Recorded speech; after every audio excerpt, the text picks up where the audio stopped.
Dans cette vidéo, nous allons maintenant voir ce qu'est une fonction inverse.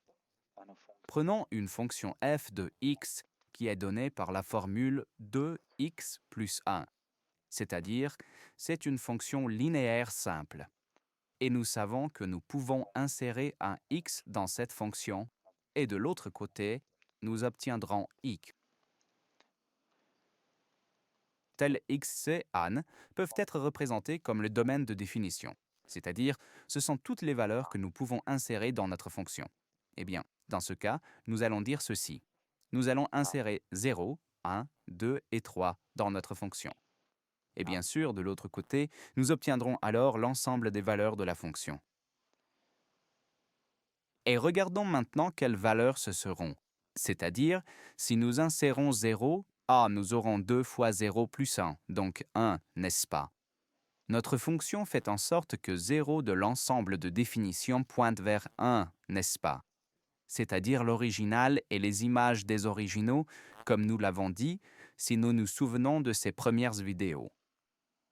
Puis, 2 fois 1 est 2 plus 1 est 3, 2 fois 2 est 4 plus 1 est 5, et 3 fois 2 est 6, plus 1 est 7, n'est-ce pas? Donc, ce sont maintenant nos connexions, n'est-ce pas, ces flèches jaunes? Ce sont nos fonctions x ou bien homme. Ces flèches sont dessinées par notre fonction x. Maintenant, une question se pose. Que se passerait-il si nous voulions déterminer les connexions dans le sens inverse? C'est-à-dire, si nous voulions déterminer quels éléments de l'ensemble des valeurs ou quelles images des originaux pointent vers l'ori. Vers quel original, n'est-ce pas? Autrement dit, quels éléments de l'ensemble des valeurs pointent vers les éléments du domaine de définition? Eh bien, cette question est traitée par la fonction inverse. La fonction inverse, n'est-ce pas, sera notée ainsi. F à la puissance moins 1. Si c'est la fonction f, alors ceci sera la fonction f à la puissance moins 1. C'est-à-dire, si je dessinais comme ça, nous nous intéressons maintenant à l'inverse, c'est-à-dire comment, à partir de 1, 3, 5, 7, nous pouvons obtenir 0, 1, 2, 3. Cela signifie que nous cherchons maintenant ce lien et c'est ce que nous indique cette fonction inverse. Eh bien, et la fonction inverse de cette fonction. Si j'écris comme ça, c'est x moins 1 demi.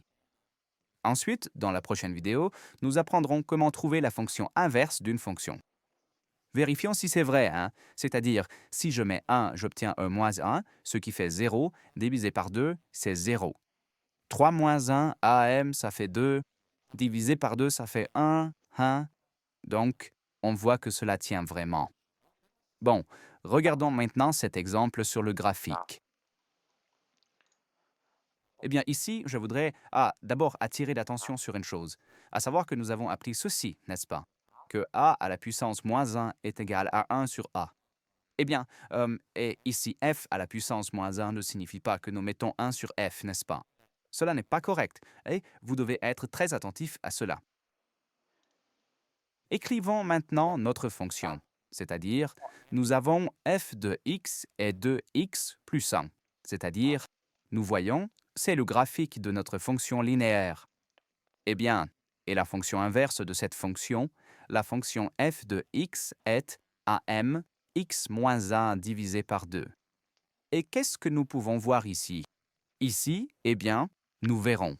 Si je dessine maintenant y est égal à x, c'est-à-dire, si je dessine encore la bisectrice des cadrans impairs, je vais la marquer en noir comme ceci. On peut voir, n'est-ce pas, que ces deux fonctions, c'est-à-dire la fonction f et sa fonction inverse, se croisent sur la bisectrice des cadrans impairs. Non. Et cela se produira toujours où nos fonctions inverses sont toujours symétriques par rapport à la bisectrice des quadrans impairs. Qu'est-ce que cela signifie? Cela signifie que, par exemple, ce point-ci se reflète d'une certaine manière. Et que se passe-t-il si nous regardons? Si nous regardons ici, AM, les coordonnées, n'est-ce pas? Ici, la coordonnée x est 1, ici, la coordonnée y est 1.